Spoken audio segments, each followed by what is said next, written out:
हाथ जोड़ेंगे, प्रार्थना करेंगे। नमो अरिहंताणम,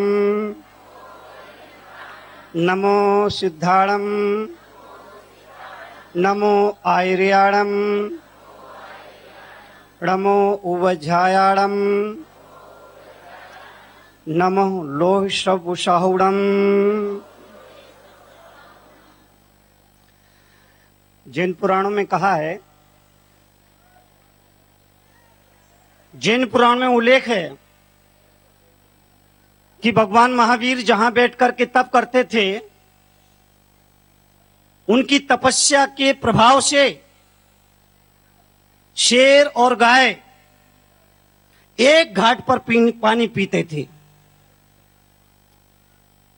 भगवान महावीर जहां पर बैठकर के तप करते थे, उनकी तपस्या के प्रभाव से शेर और गाय एक घाट पर बैर विरोध भूलकर पानी पिया करते थे।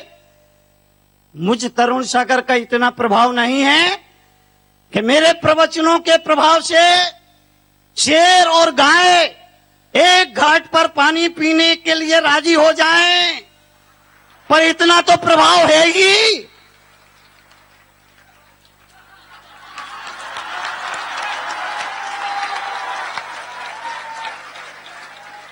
कांग्रेस और बीजेपी के लोग एक मंच पर बैठने के लिए तैयार हो जाएं।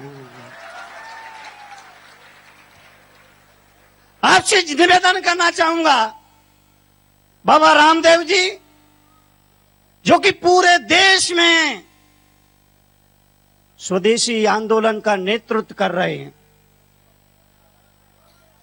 पूरे देश में स्वदेशी आंदोलन का नेतृत्व कर रहे हैं, और आने वाले 9 अगस्त के लिए दिल्ली चलो का आह्वान आप जैसे सुदृढ़ श्रोताओं से कर करके सत्य अहिंसा के समर्थन में खड़े होने की बात कर रहे हैं। आज स्थिति यह है, पैर तो स्वदेशी है पर पैरों में जूता विदेशी है। दांत तो स्वदेशी है पर मंजन विदेशी है। हाथ तो स्वदेशी है पर हाथ में घड़ी विदेशी है। बीमारियां तो स्वदेशी हैं पर दवाइयां विदेशी है। लड़का तो स्वदेशी है पर बहू इस स्वदेशी के तिरस्कार और विदेशी के प्यार ने भारत जैसे मुल्क को बीमार, कमजोर और कर्जदार बना दिया। मुख्यमंत्री नरेंद्र जी मोदी यहां मौजूद है, मैं लपेटूंगा नहीं, क्योंकि मैंने अनुभव किया कि गुजरात में जैसा विकास का काम हुआ है, चूंकि मैं पूरे देश के भ्रमण पर रहता हूं, गुजरात जैसा विकास और तरक्की मुझे किसी राज्य में देखने को नहीं मिली है। और इसका श्रेय मोदी जी और उनकी सरकार को ही दिया जाएगा। लेकिन मोदी जी, मैं आपसे यह जरूर निवेदन करूंगा कि आपके पास पूरा मंत्रिमंडल है, मेरे पास तो सिर्फ कमंडल है। आपके पास पूरा मंत्रिमंडल है, मेरे पास तो सिर्फ कमंडल है। लेकिन अगर आपका मंत्रिमंडल और मेरा कमंडल एक हो जाए तो हम पूरे राज्य और पूरे देश की तकदीर को बदल सकते हैं।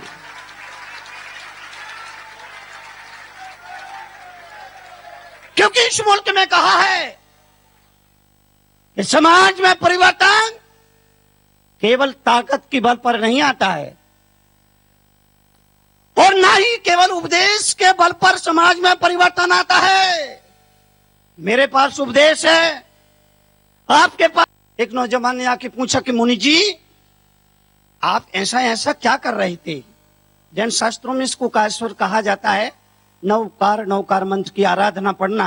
नौजवान ने कहा, मुनि जी आप अभी ये उंगलियों पर यूं यूं क्या कर रहे थे? आप कौन सा हिसाब लगा रहे थे? वो नौजवान बात कर रहा था। बात करते करते ही वो यूं यूं करने लगा। बाबा जी वो यूं यूं करने लगा। मैंने कहा तू ये क्या कर रहा है? बोले रामदेव बाबा कहते हैं यूं यूं करने से।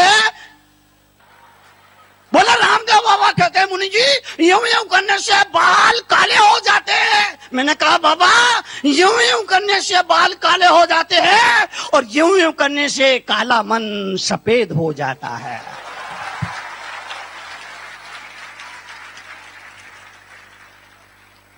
आपसे निवेदन करूंगा, साक्षरता और शिक्षा ये दो ऐसे तत्व हैं जो हमारे मुल्क को गरीबी से मुक्ति दिला सकते हैं।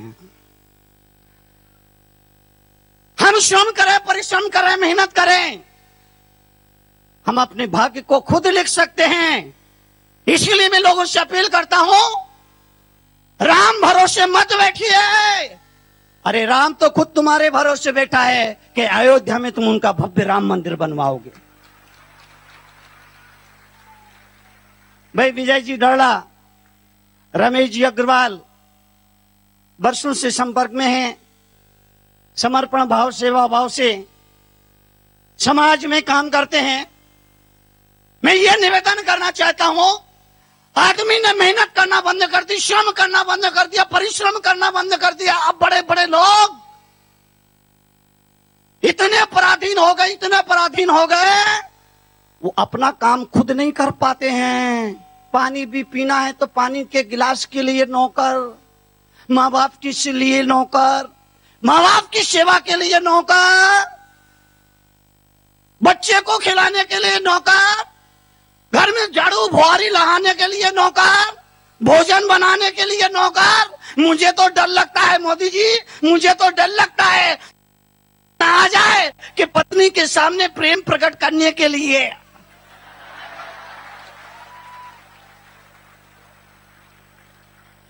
जीवन के लिए आपसे निवेदन करना चाहता हूं। नारायण श्री कृष्ण ने गीता में कहा, कर्म करो, भाग्य के भरोसे मत बैठे रहो। मनुष्य के लिए नामुमकिन कुछ भी नहीं है। लोग मुझसे कहते हैं मुनि जी आप 30 साल से हिंदुस्तान के अलग अलग राज्यों में घूम रहे, आपने क्या कोई चमत्कार देखा क्या? मैं कहता हूं बाबा मैं तो रोज चमत्कार देखता हूं। बोले क्या? मैंने कहा 2 घंटे से महिलाएं यहाँ चुपचाप बैठी हैं, ये क्या चमत्कार देखिए। महिलाओं के बारे में कहा जाता है ये 5 मिनट भी चुप नहीं बैठ सकती, मगर पिछले 2 घंटे से चुप बैठी है, ये क्या चमत्कार नहीं है? और मैं लोगों से कहता हूं आज जब बेटा भी अपने बाप की कड़वी बात सुनना पसंद नहीं करता है, तब भी तरुण सागर को हर रोज उनकी कड़वे प्रवचन सुनते हैं। ये क्या चमत्कार नहीं? जीवन के लिए, जीवन के परिवर्तन, जीवन की समृद्धि के लिए आज तरुण क्रांति पुरस्कार माननीय मुख्यमंत्री जी के कर कमलों द्वारा बाबा रामदेव को, विजय भाई दड़ा को और जीतो संस्था को दिया गया। यह पुरस्कार सिर्फ इसीलिए दिए जाते हैं कि हम प्रेरणा लें कि हम भी जिंदगी में ऐसा कुछ कर्म करेंगे कि समाज हमारा बहुमान करेगा, समाज हमारा सम्मान करेगा। लंबे समय से आप बैठे हैं, मैं लंबा चौड़ा वक्तव्य नहीं दूंगा क्योंकि मुझे लगता है आपको सुनाने की नहीं, आपको जगाने की जरूरत है। और बाबा जी जैसे लोग हिंदुस्तान के गांव गांव, नगर नगर, शहर शहर जा रहे हैं और लोगों को जगा रहे हैं, क्योंकि दिल्ली में जो लोग बैठे हैं उनको ऊंचा सुनाई देता है। हमारे कार्यकर्ता मोदी जी को निमंत्रण देने के लिए गए। मोदी जी ने कार्यकर्ताओं से कहा महाराज श्री से हमारी तरफ से निवेदन करना, थोड़ा धीरे बोले। उनकी सद्भावना थी, लेकिन मोदी जी मैं ये कहना चाहता हूं कि दिल्ली में जो लोग बैठे हैं उनको ऊंचा सुनाई देता है। आदमी कुर्सी पर बैठते ही ऊंचे काम करना तो भूल जाता है, उसको ऊंचा सुनाई देना शुरू हो जाता है। इसलिए सोते हुए आदमी को जगाने के लिए हाथी की चिंगार और शेर की दहाड़ हो, तभी उसकी कुंभकर्णी नींद टूटती है। जीवन के लिए, जीवन के परिवर्तन के लिए, जीवन के समृद्धि के लिए आपसे अनुरोध, निवेदन, सारे लोग आज इस विशिष्ट कार्यक्रम में आए। पिछले 8 दिन से प्रवचन सत्संग चल रहा, आने वाले 8 दिन और चलेगा। सिर्फ मैं ये निवेदन करना चाहता हूं कि जब यहां से प्रवचन सुन के जाओ तो पत्नी को लगना चाहिए, पति के व्यवहार को देख करके पत्नी को लगना चाहिए, बदले बदले मेरी सरकार नजर आते हैं। अगर कोई बहू प्रवचन में आई, सासू प्रवचन में नहीं आ पाई, तो बहू जब प्रवचन सुन के घर जाए तो उसकी सास को लगना चाहिए। बहू के व्यवहार को देख करके उसकी सास को लगना चाहिए, और सास कहे कि बहू अब तुझे क्या कहूं, आई लव यू। ये परिवर्तन के क्षण हैं। अपने आप को बदलिए, सामने वाला नहीं बदलेगा। अपने स्वभाव को, अपने नेचर को, अपनी संस्कृति को बदलना पड़ेगा। आजकल जमाना है ना काय का, वो ऊपर से नीचे एक जैसा दिखना, क्या बोलते हैं, मैचिंग। मैचिंग, इन महिलाओं का अधिकतर समय मैचिंग में खराब होता है। अपनी मैचिंग खराब हो जाए तो फिर पप्पू के पापा की मैचिंग शुरू। आपसे निवेदन यह करना है, अभी इन महिलाओं को देखना ऐसा लगेगा जैसे स्वर्ग से अप्सराएं उतर आई हूं। कभी ये चौके में जब काम कर रही हो, अचानक पहुंच जाना तो ऐसा लगेगा महिषासुर मर्दिनी रणचंडी। नहीं, आपकी बात नहीं कर रहा हूं मैं, तो पिछले गांव की बात कर रहा हूं। मैचिंग का जमाना है। तनुसागर सिर्फ आपसे यह निवेदन करना चाहेंगे कि वस्त्रों और आभूषणों के मैचिंग के साथ अपने स्वभाव को भी ऐसा बनाओ कि वो कहीं भी मैच कर जाए। अपनी नियति को, प्रकृति को भी बनाओ, वो कभी भी मैच कर जाए, कहीं भी मैच कर जाए। आपने सुना, धन्यवाद। जय महाकाल।